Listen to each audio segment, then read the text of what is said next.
먼지 냄새가 코를 찔렀습니다. 폐쇄된 지하 문서고였습니다. 형광등 하나만이 희미하게 깜빡였고 그 빛 아래 윤하영은 의자에 묶여 있었습니다. 내가 나를 고발해? 도승철의 목소리가 벽에 울렸습니다. 굵고 낮았으며 그 속에는 조롱이 섞여 있었습니다. 내 늙은 아버지가 오늘 아침에 내 조직원들한테 무슨 일 당했을지 상상도 못할 거다. 윤하영은 테이블에 묶인 채 숨을 고르고 있었습니다. 손목의 밧줄이 피부를 파고들었고 그녀의 눈빛은 이미 공포를 넘어선 무언가를 담고 있었습니다. 도승철이 주머니에서 사진 한 장을 꺼냈습니다. 찢었습니다. 내가 가진 저장장치 장부 파일 대신 내 아버지 목숨을 내놓으라는 거야. 사진 조각들이 바닥에 흩어졌고 그 속에는 윤하영의 아버지 얼굴이 반으로 갈라져 있었습니다. 최성호가 문 앞을 막으며 싸늘하게 웃었습니다. 어차피 내 아버지는 살아서 돌아가지 못해.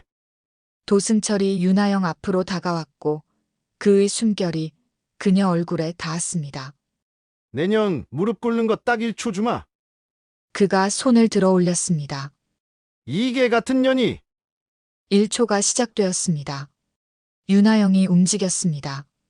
번개처럼. 도승철의 주먹이 허공을 가르는 순간 그녀는 의자를 뒤로 젖혔고 밧줄을 끊었으며 그의 팔목을 낚아챘습니다. 뼈가 꺾이는 소리가 들렸습니다. 찰칵. 녹음기가 켜지는 소리였습니다. 도승철이 무릎 꿇었습니다. 바닥에. 그의 얼굴은 고통으로 일그러졌고 윤하영은 그를 내려다보고 있었습니다.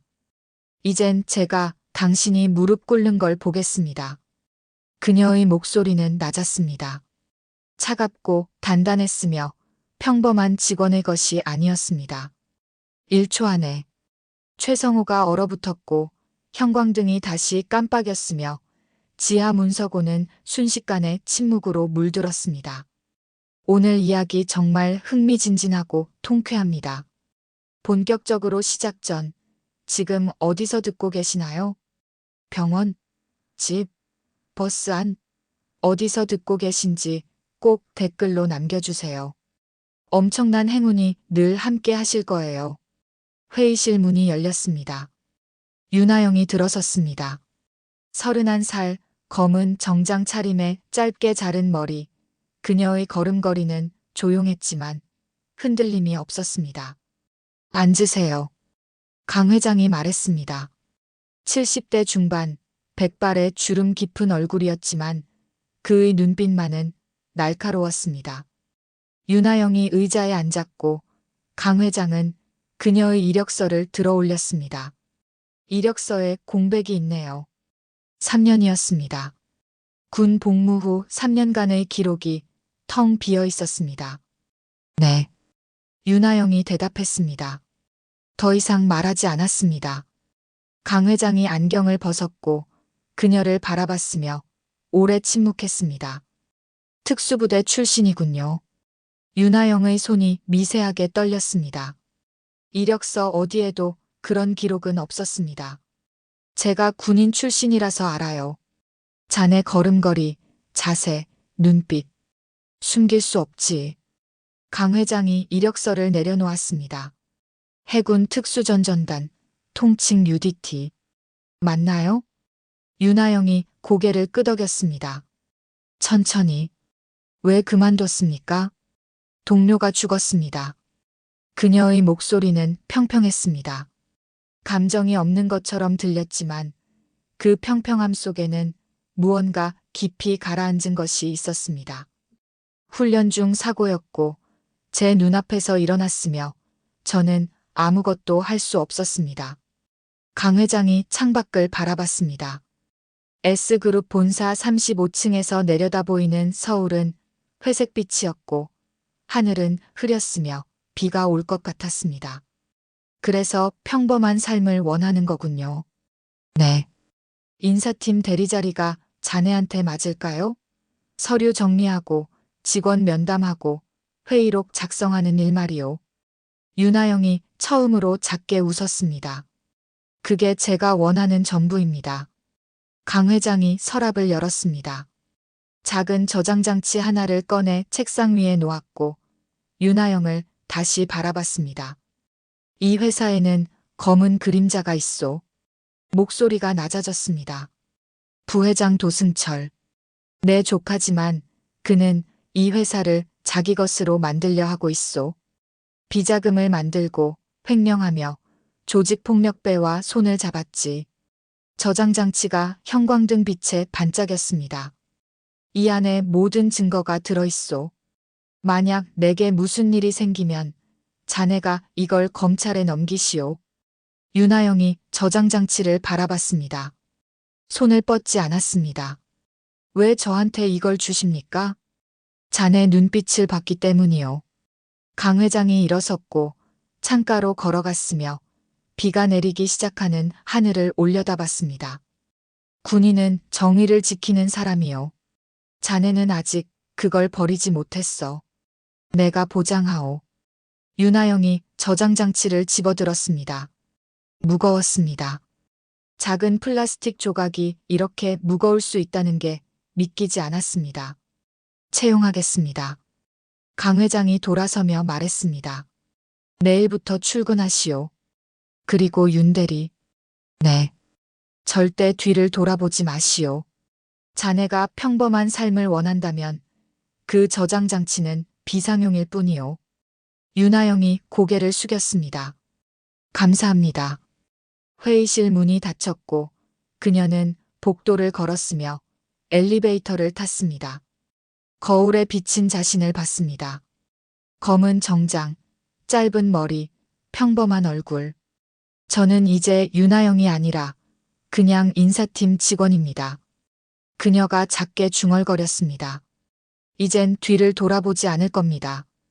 엘리베이터가 1층에 도착했고 문이 열렸으며 그녀는 빗속으로 걸어 나갔습니다. 저장장치는 가방 깊숙이 들어 있었고 비는 점점 더 세게 내렸으며 윤하영은 우산도 없이 그냥 걸었습니다. 3개월이 흘렀습니다. S그룹 인사팀 사무실은 조용했습니다. 키보드 두드리는 소리, 프린터 돌아가는 소리, 복사기에서 나오는 종이 냄새. 윤하영은 책상에 앉아 서류를 정리하고 있었습니다. 평범했습니다. 아침 9시 출근, 점심 12시, 퇴근 6시. 커피를 마시고 동료와 인사하며 주말에는 아버지를 만나러 갔습니다. 그녀가 원하던 삶이었습니다. 윤대리. 팀장이 불렀습니다. 네. 회장님이 입원하셨대.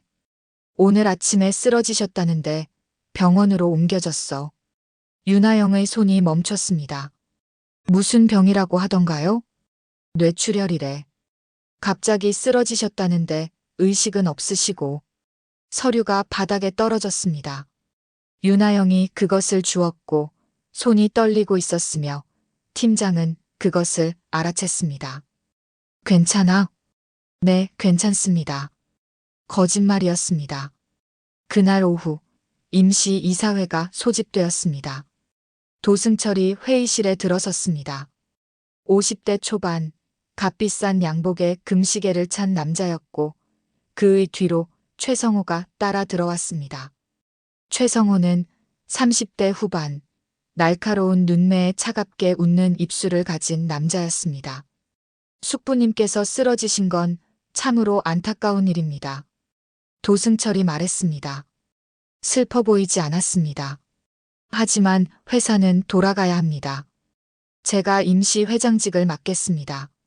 박수가 터져나왔습니다. 이사들이 일어섰고 고개를 숙였으며 도승철은 만족스럽게 웃었습니다. 그날 저녁 윤하영은 사무실에 혼자 남아 있었습니다. 다들 퇴근했고 복도는 어두웠으며 형광등 몇 개만 깜빡이고 있었습니다. 노크 소리가 들렸습니다. 문이 열렸고 최성호가 들어왔습니다. 아직 퇴근 안 했어요? 윤하영이 고개를 들었습니다. 곧 가려던 참입니다. 최성호가 그녀 책상 앞에 섰고 서류 하나를 내려놓았으며 팔짱을 꼈습니다. 인사 발령 명단이에요. 내일부터 시행. 윤하영이 서류를 펼쳤습니다. 이름들이 줄지어 있었고 그 옆에는 새로운 부서명이 적혀 있었으며 대부분이 좌천이었습니다. 이건 부당한 인사입니다. 그녀가 말했습니다. 김 과장은 30년 근속자고 박 대리는 이번에 승진 예정이었으며 이 사람들을 지방으로 보낼 이유가 없습니다. 이유는 간단해요. 최성호가 책상에 손을 짚었습니다. 몸을 숙여 그녀와 눈을 맞췄고 그의 숨결이 가까워졌으며 윤하영은 움직이지 않았습니다. 저 사람들은 강 회장 편이었어요. 이제 회장은 도승철이고 새 시대엔 새 사람이 필요하죠. 거부하겠습니다. 윤하영이 서류를 밀어냈습니다. 이 발령은 처리할 수 없습니다. 최성호가 웃었습니다. 차갑게. 윤대리, 당신도 강 회장이 뽑은 사람이잖아요. 그가 몸을 일으켰고 주머니에서 담배를 꺼냈으며 불을 붙였습니다. 목숨 걸지 마세요. 내 목숨과 바꾸기엔 이 회사는 이미 쓰레기통이야. 넌 모르는 게 상책이야. 연기가 피어올랐고 그는 문 쪽으로 걸어갔으며 문을 열기 전에 돌아서서 말했습니다. 내일 아침까지 발령 처리 안 되면 다음은 당신 이름이 그 명단에 올라갈 거예요. 아니, 명단도 없이 그냥 짐 싸야 할 수도 있고. 문이 닫혔습니다. 윤하영은 혼자 남았고 담배 냄새가 사무실에 가득했으며 그녀는 서류를 다시 펼쳤습니다. 떨렸습니다. 손이 아니라 가슴 속 무언가가. 그날 밤 그녀는 집에 돌아가지 않았습니다. 사무실 구석 보관함을 열었고 강 회장이 준 저장 장치를 꺼냈으며 컴퓨터에 연결했습니다. 파일들이 열렸습니다. 비자금 거래 내역, 조직폭력배와의 계약서, 횡령 증거, 뇌물 명단. 모든 것이 도승철과 최성호를 가리키고 있었습니다. 윤하영이 새 폴더를 만들었고 오늘 받은 부당 인사 발령 서류를 스캔했으며 저장 장치에 추가했습니다. 증거가 하나 더 늘었습니다. 창밖은 깜깜했고 시계는 자정을 넘겼으며 그녀는 컴퓨터 화면을 바라보고 있었습니다. 저는 이제 뒤돌아보지 않는다고 했는데 작게 중얼거렸습니다. 왜 자꾸 뒤에서 밀어내는 거죠? 저장 장치를 빼냈고 가방에 넣었으며 불을 껐습니다. 복도를 걸어나가는 그녀의 그림자는 길었고 형광등은 여전히 깜빡이고 있었으며 S그룹 본사는 깊은 밤 속에 잠들어 있었습니다. 하지만 윤하영은 잠들 수 없었습니다. 이제 시작이었으니까. 한 달이 지났습니다. 윤하영은 조용히 움직였습니다. 낮에는 평범한 인사팀 대리였고 밤에는 증거를 모으는 사람이었으며 아무도 눈치채지 못했습니다. 회의록을 작성하며 도승철의 발언을 녹음했고 결제 서류를 정리하며 비자금 흐름을 추적했으며 저장 장치는 점점 무거워졌습니다. 그러던 어느 금요일 오후 윤 대리 잠깐 오세요. 최성호가 복도에서 불렀습니다. 윤하영이 일어섰고 그를 따라갔으며 엘리베이터를 탔습니다. 어디 가는 겁니까? 회장님이 부르셨어요. 지하 3층 버튼이 눌렸습니다. 윤하영의 심장이 빨라졌습니다. 지하 3층은 문서 보관소였고 직원들도 거의 가지 않는 곳이었으며 형광등도 반만 켜져 있는 곳이었습니다. 엘리베이터 문이 열렸습니다. 복도는 어두웠고 먼지 냄새가 났으며 멀리서 누군가 기다리고 있었습니다. 도승철이었습니다. 그의 뒤로 조직원 4명이 서 있었고 그들은 양복을 입고 있었지만 눈빛은 거리의 것이었으며 윤하영은 그들이 회사 직원이 아니라는 것을 단번에 알아챘습니다. 들어와요. 도승철이 문서고 안으로 들어갔습니다. 최성호가 윤하영을 밀었고 그녀는 비틀거리며 안으로 들어갔으며 문이 닫혔습니다. 쿵. 무거운 소리였습니다. 철문이었습니다. 앉아. 도승철이 낡은 회의 테이블을 가리켰습니다. 윤아영이 의자에 앉았고 도승철은 그녀 맞은편에 앉았으며 조직원들이 출입구를 막아섰습니다. 저장장치 어디 있어? 단도직입적이었습니다. 무슨 말씀이신지 모르겠습니다. 강 회장 그 늙은이가 너한테 줬잖아. 면접날 회의실에서. 내가 다 알아. 도승철이 테이블을 쳤습니다. 탁.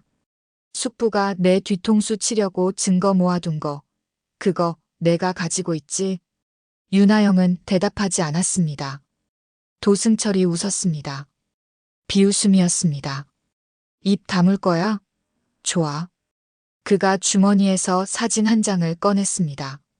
테이블 위에 던졌고 사진이 미끄러지며 윤아영 앞에 멈췄으며 그녀의 얼굴이 하얗게 질렸습니다. 아버지였습니다. 70대 노인이 의자에 묶여 있었고 입에는 테이프가 붙어 있었으며 눈빛은 공포로 가득했습니다. 내 아버지 윤기철 씨. 73. 독거노인이지? 오늘 아침 산책 나갔다가 우리 애들이 모셔왔어. 윤아영의 손이 떨렸습니다. 사진을 집어들었고 아버지 얼굴을 바라봤으며 입술을 깨물었습니다. 건드리지 마세요. 목소리가 갈라졌습니다. 우리 아버지는 아무 상관도 없는 사람입니다. 상관없는 사람? 도승철이 자리에서 일어났습니다. 천천히 윤아영 쪽으로 걸어왔고 그녀 뒤에 섰으며 어깨에 손을 올렸습니다. 내가 상관 만들었잖아. 내가 나를 고발하려고 증거 모으고 내 뒤를 캐고 강 회장 편을 들었으니까. 손에 힘이 들어갔습니다. 아팠습니다. 내가 나를 고발해? 도승철이 몸을 숙였고 윤아영 귀에 속삭였으며 그의 숨결이 뜨거웠습니다. 내 늙은 아버지가 오늘 아침에 내 조직원들한테 무슨 일 당했을지 상상도 못할 거다. 윤아영이 사진을 움켜쥐었습니다.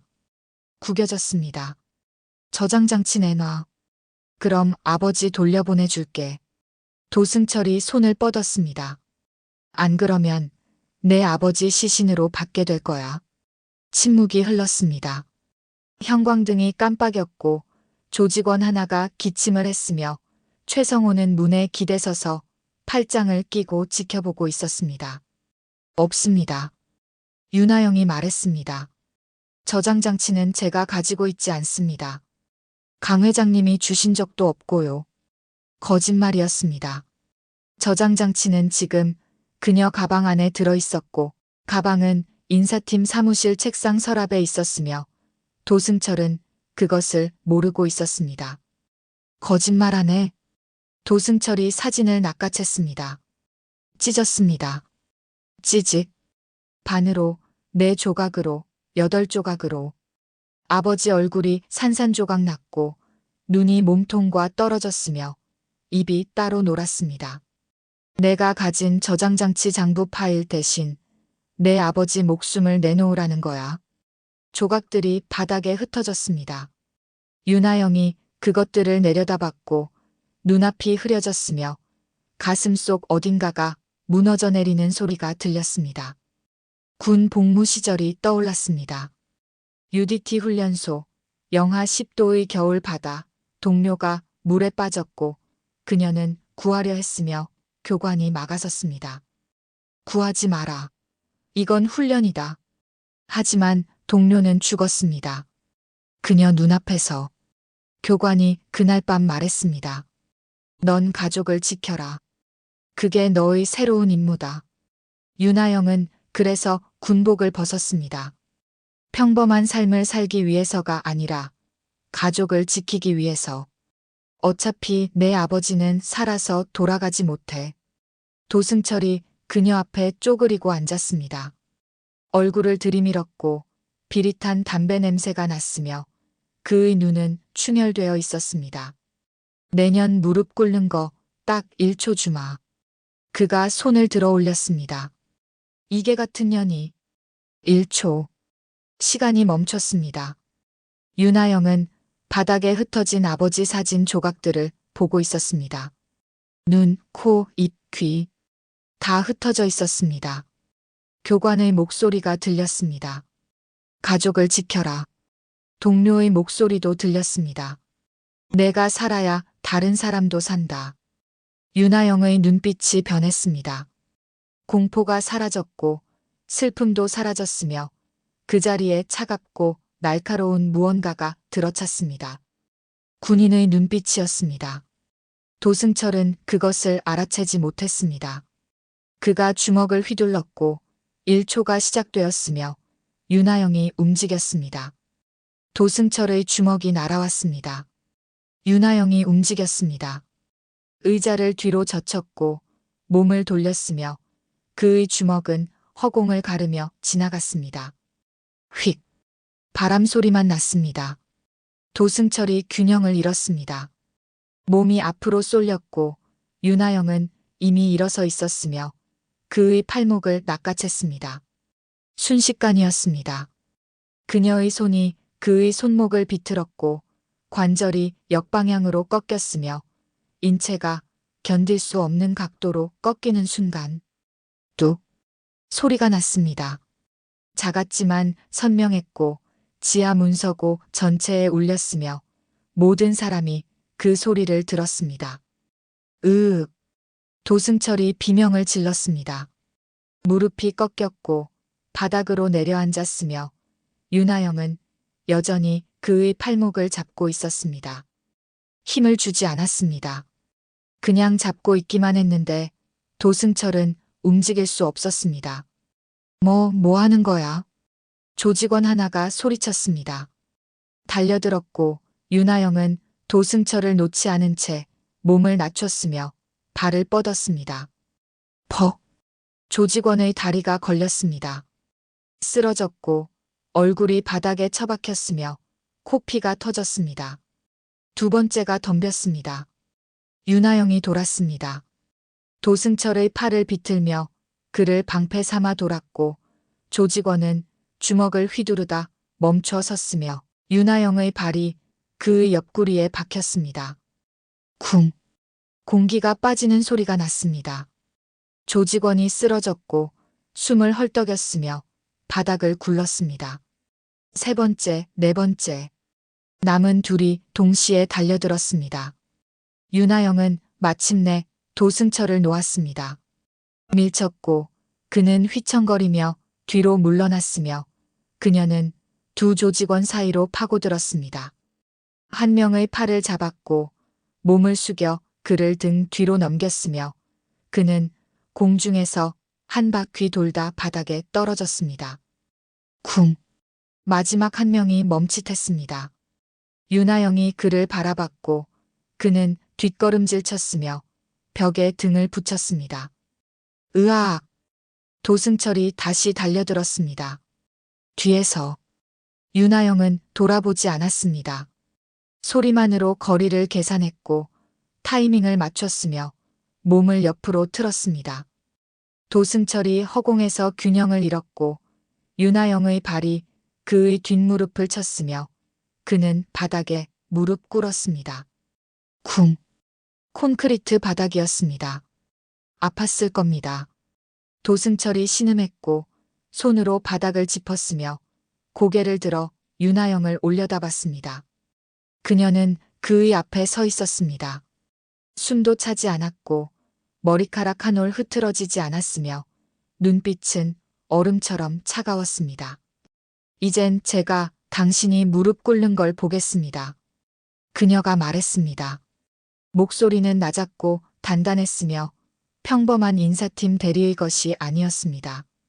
1초 안에 찰칵 소리가 났습니다.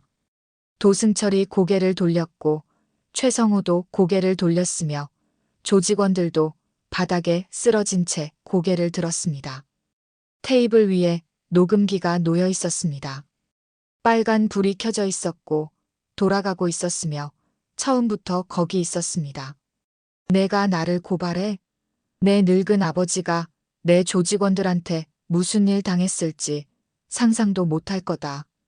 도승철의 목소리가 녹음기에서 흘러나왔습니다. 저장장치 내놔. 안 그러면 내 아버지 시신으로 받게 될 거야. 얼굴이 새하얗게 질렸습니다. 내가 언제? 들어오기 전에 켜뒀습니다. 윤하영이 녹음기를 집어들었습니다. 주머니에 넣었고 도승철을 내려다봤으며 그는 여전히 무릎 꿇은 채였습니다. 협박, 인질, 폭행교사. 다 녹음됐습니다. 이제 경찰에 넘기면 되겠네요. 이 미친년아. 도승철이 소리쳤습니다.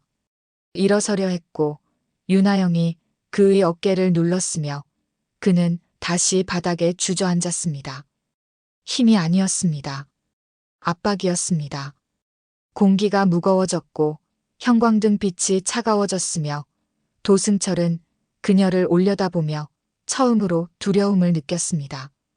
당신 누구야, 대체? 해군 특수전전단.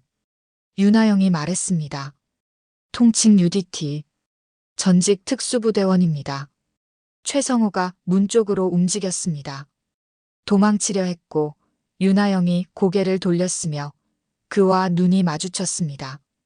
움직이지 마세요. 최성호가 멈췄습니다. 얼어붙었고 손이 문손잡이에 닿아 있었으며 땀이 이마로 흘러내렸습니다. 경찰 올 때까지 여기 계세요. 다들. 윤하영이 휴대폰을 꺼냈습니다. 112를 눌렀고 통화 버튼을 누르려는 순간 잠깐. 도승철이 소리쳤습니다. 내 아버지 어떻게 할 거야? 윤하영의 손가락이 멈췄습니다. 우리 조직원들이 지금 내 아버지 감시하고 있어. 내가 신호 안 보내면 내 아버지는. 신호 보내세요. 그녀가 말했습니다. 지금 당장. 제 앞에서. 뭐? 아버지 풀어주라고 전화하세요. 제가 듣는 앞에서. 안 그러면. 윤하영이 녹음기를 꺼냈습니다. 흔들었고 빨간 불이 깜빡였으며 도승철은 이를 갈았습니다. 인연이 진짜. 하지만 그는 전화를 꺼냈습니다. 번호를 눌렀고 스피커폰을 켰으며 벨소리가 울렸습니다. 형님. 남자 목소리가 들렸습니다. 거친 목소리였고 담배 핀 사람 목소리였으며 윤하영은 그 목소리를 기억 속에 새겨 넣었습니다. 노인 풀어줘. 집에 데려다 주고. 예. 갑자기 왜요? 됐으니까 풀어주라고. 도승철이 소리쳤습니다. 전화가 끊겼고 그는 휴대폰을 바닥에 내던졌으며 윤하영은 통화 버튼을 눌렀습니다. 여보세요. 112 신고 접수입니다. S그룹 본사 지하 3층 문서 보관소입니다. 협박과 폭행 사건 신고합니다. 도승철이 바닥에 주저앉았습니다. 최성호는 문에 기댄 채 눈을 감았고 조직원들은 신음하며 바닥을 굴렀으며 윤하영은 홀로 서서 그들을 내려다보고 있었습니다. 1초. 정확히 1초 만에 모든 것이 뒤집혔습니다. 형광등이 깜빡였고 사이렌 소리가 멀리서 들려왔으며 지하 문서고는 마침내 침묵했습니다. 이틀이 지났습니다. 도승철과 최성호는 구속되었고 조직원들은 경찰 조사를 받았으며 S그룹은 충격에 휩싸였습니다. 언론이 몰려들었습니다. 카메라가 번쩍였고 기자들이 소리쳤으며 윤하영은 회사 뒷문으로 빠져나왔습니다. 집에 가지 않았습니다. 병원으로 갔습니다. 강 회장이 입원해 있는 곳이었고 중환자실 앞에는 아무도 없었으며 복도는 조용했습니다. 문을 밀었습니다. 삐. 심전도 소리만 울리고 있었습니다. 강 회장은 침대에 누워 있었고 눈을 감고 있었으며 인공호흡기가 그의 입에 연결되어 있었습니다. 회장님. 윤하영이 다가갔습니다. 침대 옆에 섰고 그의 손을 잡았으며 차갑고 말랐습니다. 끝났습니다. 도승철은 구속됐고 증거는 검찰에 넘어갔으며 회장님이 걱정하시던 일은 모두 해결됐습니다. 대답이 없었습니다. 심전도만 규칙적으로 울렸고 창밖으로는 비가 내리기 시작했으며 유리창을 두드리는 소리가 들렸습니다. 이제 깨어나셔야 합니다. 윤하영의 목소리가 떨렸습니다. 저는 제 임무를 다했습니다. 이제 회장님 차례입니다. 문이 열렸습니다. 간호사가 들어왔고 윤하영을 보고 멈칫했으며 조용히 말했습니다. 면회 시간이 끝났습니다. 네. 윤하영이 강 회장의 손을 놓았습니다. 돌아서 나가려는데 간호사가 말했습니다. 보호자분이세요? 아니요. 그럼 회장님, 아드님이 남기고 간 물건 가져가실 수 있을까요? 보관할 곳이 없어서요. 아드님이요? 윤하영이 멈춰 섰습니다. 회장님께 아들이 있었나요? 간호사가 고개를 끄덕였습니다. 네, 한 달 전에 오셨었어요. 젊은 분이었는데 군복 입고 오셨더라고요. 회장님 손잡고 한참 우시더니 이 상자 두고 가셨어요. 간호사가 침대 옆 캐비닛을 열었습니다. 낡은 나무 상자 하나를 꺼냈고 윤하영에게 건넸으며 무거웠습니다. 고인이라고 하시더라고요. 회장님께 보여드리고 싶었는데 의식이 없으셔서. 윤하영이 상자를 받아들었습니다. 먼지가 묻어 있었고 오래된 나무 냄새가 났으며 자물쇠는 녹슬어 있었습니다. 감사합니다. 복도로 나왔습니다. 벤치에 앉았고 상자를 무릎 위에 올려놓았으며 자물쇠를 열었습니다. 딸각. 뚜껑을 열었습니다. 숨이 멎었습니다. 군복이 들어 있었습니다. 해군 작업복이었고 찢겨져 있었으며 핏자국이 남아 있었습니다. 가슴 부분에는 이름표가 달려 있었습니다. 강민준. 그 밑에 계급장, 대위, 그리고 부대 마크. 해군 특수전전단, UDT. 윤하영의 손이 떨렸습니다. 군복을 들어 올렸고 그 밑에 사진 한 장이 있었으며 집어들었습니다. 젊은 남자가 웃고 있었습니다. 20대 후반, 짧게 자른 머리에 탄탄한 체격이었고 UDT 훈련복을 입고 바다를 배경으로 서 있었습니다. 눈빛이 강했습니다. 군인의 눈빛이었고 정의를 믿는 사람의 눈빛이었으며 윤하영은 그 눈빛을 알고 있었습니다. 거울에서 본 적이 있었으니까. 사진 뒷면에 글씨가 적혀 있었습니다. 아버지, 저는 아버지가 자랑스럽습니다. 정의로운 사람으로 살겠습니다. 마이너스 민준. 편지도 있었습니다. 낡은 봉투였고 윤하영은 떨리는 손으로 펼쳤으며 강 회장의 필체였습니다. 민준아, 내가 이 편지를 읽을 일은 없겠지만 아버지는 쓰지 않을 수 없구나. 너는 5년 전 사라졌다. 작전 중 실종됐다고 군에서 통보가 왔고 아버지는 너를 찾으려 했지만 찾을 수 없었다. 1년 후 진실을 알았다. 너는 도승철의 불법 거래를 목격했고 그것을 신고하려 했으며 도승철은 너를 제거했다. 조직폭력배를 시켜서 아버지의 조카가 아버지의 아들을 죽였다. 아버지는 복수하지 못했다. 회사를 지켜야 했고 수천 명의 직원을 책임져야 했으며 증거도 없었다. 하지만 이제 증거를 모았다. 누군가 이 증거를 세상에 알려줄 것이다. 민준아, 아버지가 너를 지키지 못해 미안하다. 이제라도 정의를 실현하마. 편지가 끝났습니다. 윤하영은 그것을 내려놓았고 군복을 다시 들어 올렸으며 찢어진 부분을 손가락으로 쓰다듬었습니다. 눈물이 떨어졌습니다. 군복 위에 동기였구나. 그녀가 중얼거렸습니다. 강민준 대위, 우리 같은 기수였어. 기억이 떠올랐습니다. 5년 전 UDT 훈련소에서 함께 구보를 뛰던 남자 사격장에서 만점을 쏘고 웃던 얼굴, 훈련 후 해변에 앉아 별을 보며 이야기하던 목소리. 정의를 지키고 싶어. 그게 군인의 임무잖아. 강민준이 그렇게 말했었습니다. 그리고 사라졌습니다. 작전 중 실종. 모두가 그렇게 알고 있었고 윤하영도 그렇게 믿었으며 진실은 묻혀 있었습니다. 발소리가 들렸습니다. 복도 끝에서 누군가 걸어오고 있었습니다. 강 회장이었습니다. 휠체어를 타고 있었고 간호사가 밀고 있었으며 그는 깨어나 있었습니다. 회장님.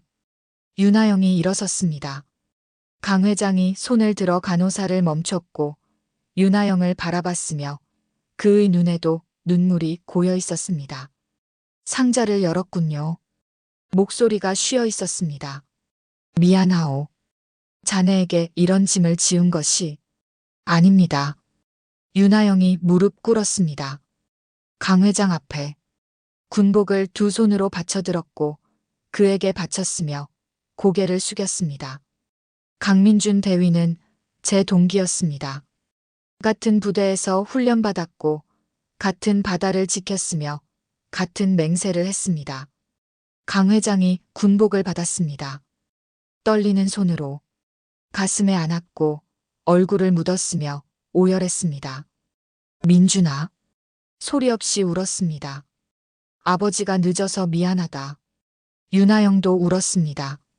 함께. 복도에는 그들 둘뿐이었고 빗소리만 창문을 두드렸으며 형광등이 희미하게 깜빡였습니다. 오래 시간이 흘렀습니다. 강 회장이 군복을 내려놓았고 윤하영을 바라봤으며 말했습니다.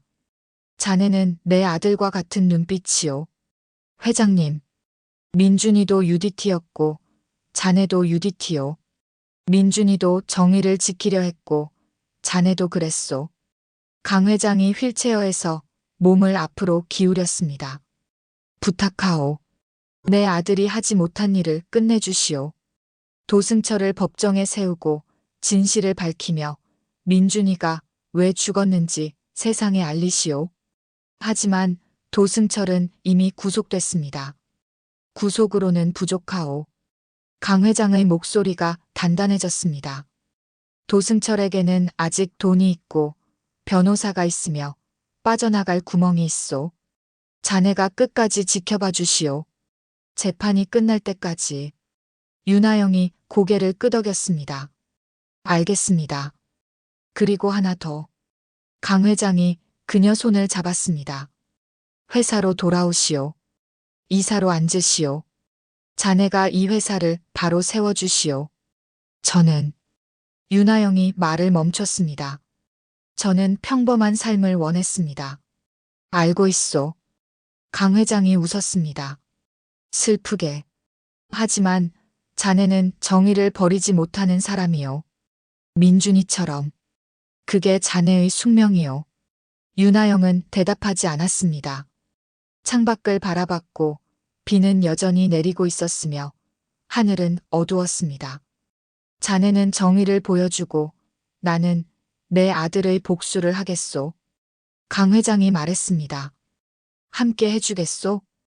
윤하영이 그를 바라봤습니다. 강 회장의 눈에는 애원이 있었고 슬픔이 있었으며 아버지의 한이 서려 있었습니다. 그녀는 고개를 끄덕였습니다. 천천히. 함께 하겠습니다. 강 회장이 그녀 손을 꽉 쥐었고 윤하영도 그의 손을 잡았으며 두 사람은 오래 침묵했습니다. 복도 끝에서 간호사가 기다리고 있었고 빗소리는 점점 더 세졌으며 윤하영은 상자 속 찢어진 군복을 다시 한번 바라봤습니다. 강민준 대위, 동기, 전우, 그리고 이제는 그녀가 지켜야 할 한. 기다려, 민준아. 그녀가 작게 속삭였습니다. 내가 끝내줄게. 한 달이 흘렀습니다.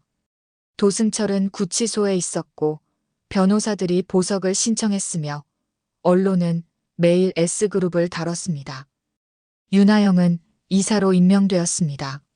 31살 최연소 이사였고 직원들은 그녀를 경외했으며 누구도 함부로 대하지 못했습니다.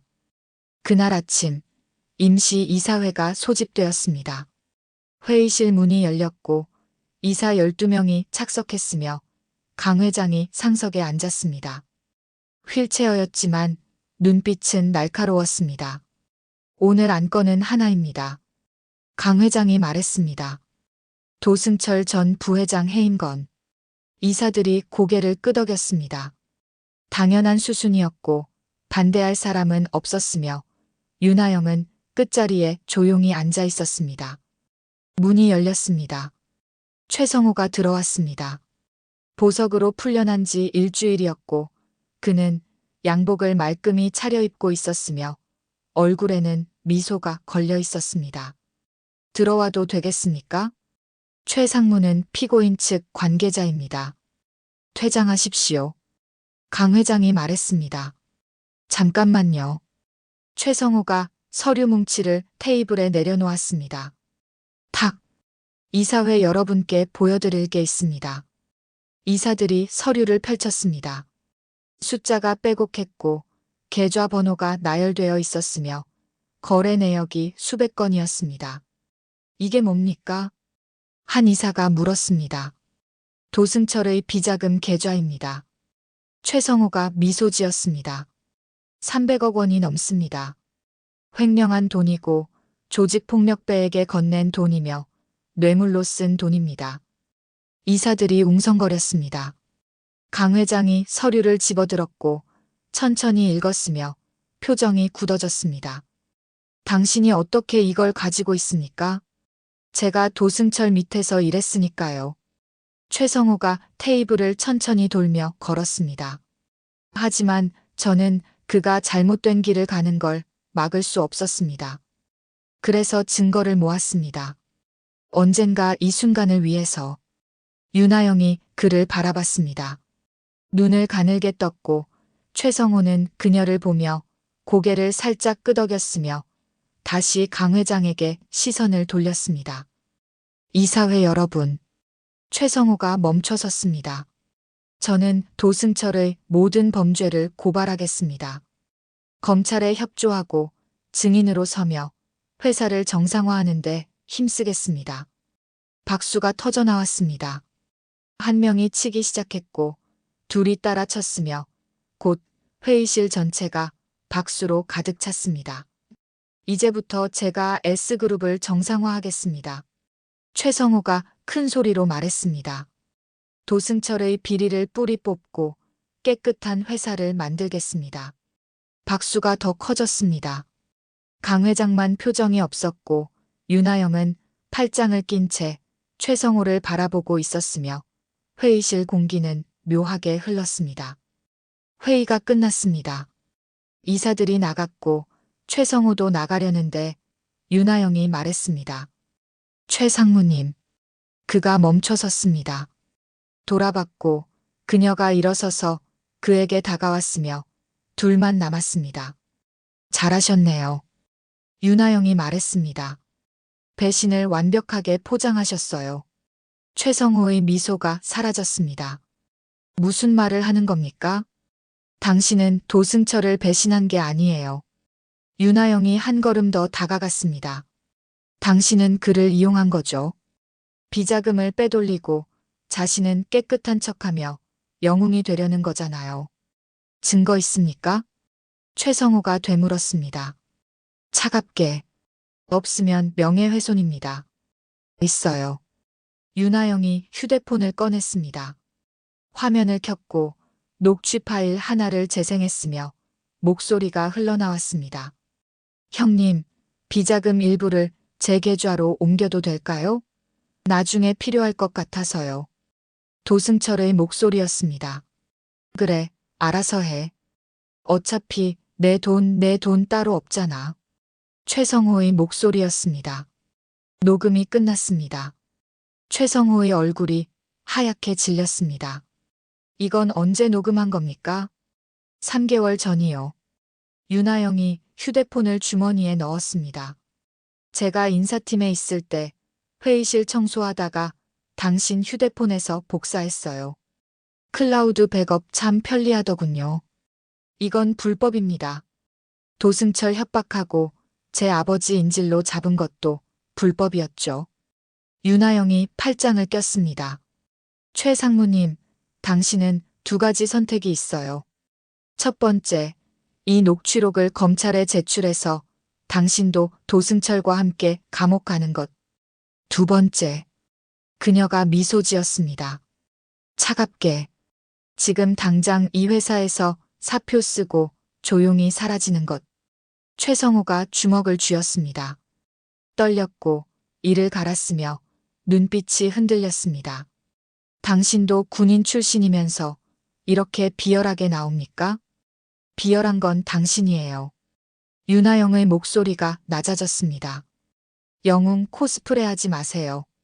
당신은 도승철만큼이나 더러운 사람이에요. 침묵이 흘렀습니다. 최성호가 서류를 집어들었고 구겨서 쓰레기통에 던졌으며 문 쪽으로 걸어갔습니다. 이사회 여러분께 말씀드리겠습니다. 그가 문 손잡이를 잡으며 말했습니다. 건강 문제로 사임하겠다고. 현명한 선택이에요. 최성호가 문을 열었습니다. 나가기 전에 돌아서서 그녀를 바라봤고 말했습니다. 윤이사, 당신도 언젠가는 무너질 겁니다. 정의만 가지고는 이 세상 못 살아요. 그건 제 걱정이에요. 문이 닫혔습니다. 윤하영은 홀로 회의실에 남았고 창밖을 바라봤으며 서울 거리는 복잡하게 흘러가고 있었습니다. 휴대폰이 울렸습니다. 강 회장이었습니다. 윤이사, 내 사무실로 오시오. 지금 갑니다. 전화를 끊었습니다. 회의실에 나섰고 복도를 걸었으며 직원들이 고개 숙여 인사했습니다. 엘리베이터를 탔습니다. 35층 버튼을 눌렀고 올라가는 동안 거울 속 자신을 봤으며 지쳐 보였습니다. 조금만 더. 그녀가 중얼거렸습니다. 조금만 더 버티면 돼. 엘리베이터 문이 열렸고 강 회장 사무실 앞에 섰으며 노크했습니다. 들어오시오.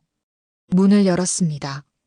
강 회장이 책상 앞에 앉아 있었고 그 옆에는 검사 2명이 서 있었으며 서류를 펼쳐놓고 있었습니다. 윤이사. 강 회장이 말했습니다. 도승철 재판 날짜가 잡혔소. 다음 주 월요일. 증인으로 서주시오. 알겠습니다.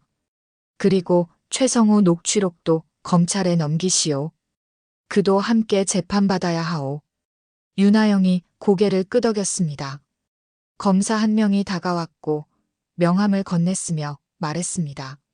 증인 보호 프로그램 신청하시겠습니까? 도승철 측에서 보복할 가능성이 있습니다. 괜찮습니다. 윤하영이 명함을 받았습니다. 저는 제 몸은 제가 지킵니다. 검사들이 나갔고 강 회장과 윤하영만 남았으며 창밖으로는 해가 지고 있었습니다. 자네 덕분이요. 강 회장이 말했습니다. 자네가 아니었으면 도승철도 최성호도 여전히 이 회사를 좀먹고 있었을 거요. 제 임무였습니다. 임무. 강 회장이 작게 웃었습니다. 자네는 여전히 군인이구먼. 윤하영은 대답하지 않았습니다. 창밖을 바라봤고 서울 하늘은 붉게 물들어가고 있었으며 곧 어둠이 내릴 것 같았습니다. 다음 주면 끝입니다. 그녀가 말했습니다. 재판이 끝나면 저는 평범한 삶으로 돌아가겠습니다. 알고 있소. 강 회장이 고개를 끄덕였습니다. 자네는 자유로워야 하오. 민준이도 그걸 원했을 거요. 윤하영이 돌아서서 나가려는데 강 회장이 말했습니다. 윤이사. 네. 고맙소. 그녀가 미소 지었습니다. 처음으로. 천만에요, 회장님. 문을 닫았고 복도는 어두워지고 있었으며 형광등이 하나씩 켜지기 시작했습니다. 일주일 후면 모든 것이 끝날 것입니다. 도승철도 최성호도 그리고 이 긴 싸움도. 윤하영은 엘리베이터를 탔고 1층으로 내려갔으며 밤거리로 걸어 나갔습니다. 별이 보였습니다. 오랜만에 맑은 하늘이었고 윤하영은 하늘을 올려다보며 걸었으며 강민준 대위를 생각했습니다. 보고 있어, 민준아. 작게 속삭였습니다. 곧 끝낼게. 월요일 아침이었습니다. 법원 앞에는 사람들이 가득했습니다. 기자들이 카메라를 들고 있었고 시민들이 플래카드를 들었으며 경찰이 통제선을 쳤습니다. 도승철 구속. 재벌 비리 처벌하라. 함성이 터져나왔습니다. 윤하영이 차에서 내렸습니다.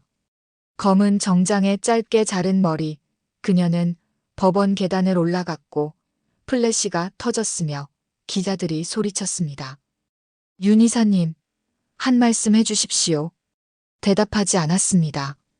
고개를 숙이고 걸었고 법정 안으로 들어갔으며 문이 닫혔습니다. 법정은 조용했습니다. 방청석에는 사람들이 앉아 있었고 강 회장도 휠체어를 타고 앞줄에 있었으며 윤하영은 증인석 옆에 섰습니다. 문이 열렸습니다. 도승철이 들어왔습니다. 수갑을 차고 있었고 주황색 죄수복을 입고 있었으며 얼굴은 초췌했습니다. 한 달 만이었습니다. 그는 윤하영을 봤고 눈을 가늘게 떴으며 이를 갈았습니다. 최성우도 들어왔습니다. 그도 수갑을 차고 있었고 고개를 숙이고 있었으며 방청석을 보지 않았습니다. 기립. 재판장이 들어왔습니다. 모두가 일어섰고 재판장이 착석했으며 재판이 시작되었습니다. 피고인 도승철, 최성우에 대한 횡령, 배임, 협박, 조직폭력 교사 사건을 개정합니다. 검사가 일어섰습니다. 검사 측 증인 윤하영을 신청합니다. 윤하영이 증인석에 섰습니다. 선서했고 앉았으며 도승철을 바라봤습니다.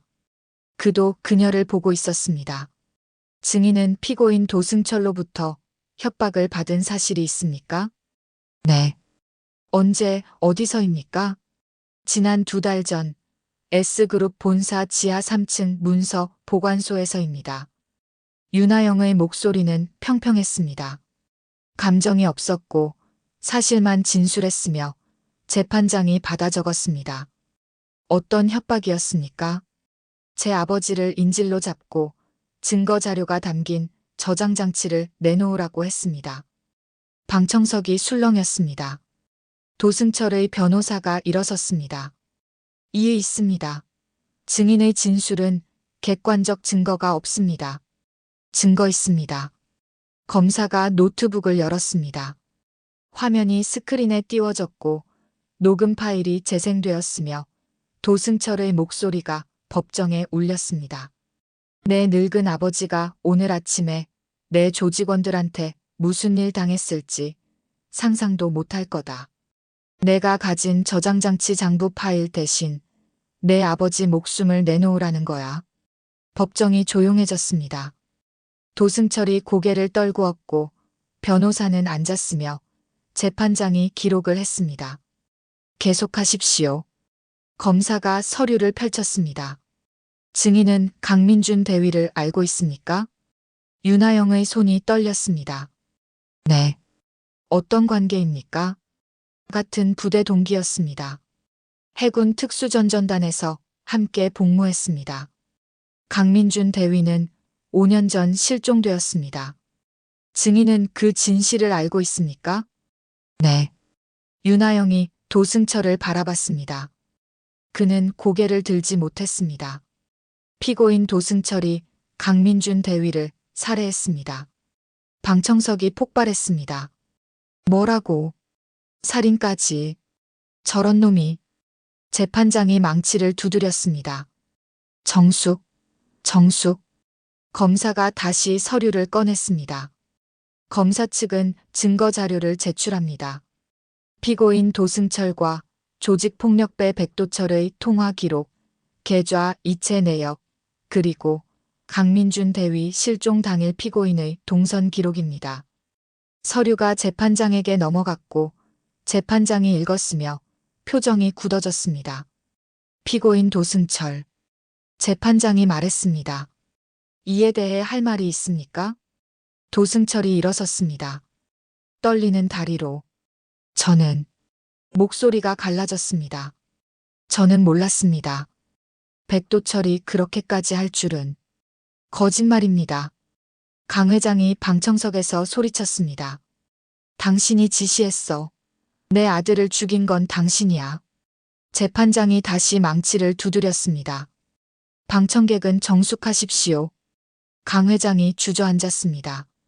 휠체어에 얼굴을 손으로 가렸고 어깨가 떨렸으며 울고 있었습니다. 윤하영이 증인석에서 그를 바라봤습니다. 가슴이 아팠습니다. 증인. 재판장이 그녀를 불렀습니다. 강민준 대위와 피고인 도승철의 관계에 대해 아는 바를 진술하십시오. 강민준 대위는 도승철의 불법 거래 현장을 목격했습니다. 윤하영이 말했습니다. 5년 전 부산 항구에서 조직폭력배와 비자금을 주고받는 장면을 촬영했고 그것을 신고하려 했습니다. 그래서 도승철은 강민준 대위를 제거했습니다. 백도철 조직을 시켜서. 강민준 대위는 훈련 중 실종으로 위장되었고 시신은 발견되지 않았으며 진실은 묻혔습니다. 방청석이 다시 술렁였습니다. 도승철의 변호사가 벌떡 일어났습니다. 이에 있습니다. 시신도 없고 직접 증거도 없습니다. 증거 있습니다. 검사가 휴대폰을 들었습니다. 백도철의 자백입니다. 그는 현재 구속 수사 중이며 도승철로부터 5천만 원을 받고 강민준 대위를 제거했다고 진술했습니다. 스크린에 백도철의 진술서가 떴습니다. 글자가 선명했고 서명이 있었으며 도승철은 의자에 주저앉았습니다. 끝났다. 그가 중얼거렸습니다. 다 끝났어. 최성호도 고개를 떨구었습니다. 그도 끝났습니다. 비자금 횡령, 공범, 모든 것이 드러났고 변호사들은 더 이상 할 말이 없었습니다. 재판장이 서류를 정리했습니다. 피고인 도승철, 최성호. 두 사람이 고개를 들었습니다. 본 재판부는 피고인들의 범죄 사실을 인정하며 추가 증거 조사를 거쳐 선고 기일을 정하겠습니다. 망치가 내려쳤습니다. 탁. 패정. 모두가 일어섰습니다. 도승철이 끌려나갔고 최성호도 뒤따랐으며 방청석 사람들이 박수를 쳤습니다. 윤하영은 증인석에서 내려왔습니다. 강 회장에게 다가갔고 그의 손을 잡았으며 그는 그녀를 올려다봤습니다. 눈물이 흘러내렸습니다. 고맙소. 목소리가 떨렸습니다. 민준이를 위해 싸워줘서. 제 동기였습니다. 윤하영이 말했습니다. 당연한 일이었습니다. 법정 밖으로 나왔습니다. 계단을 내려갔고 기자들이 몰려들었으며 플래시가 터졌습니다.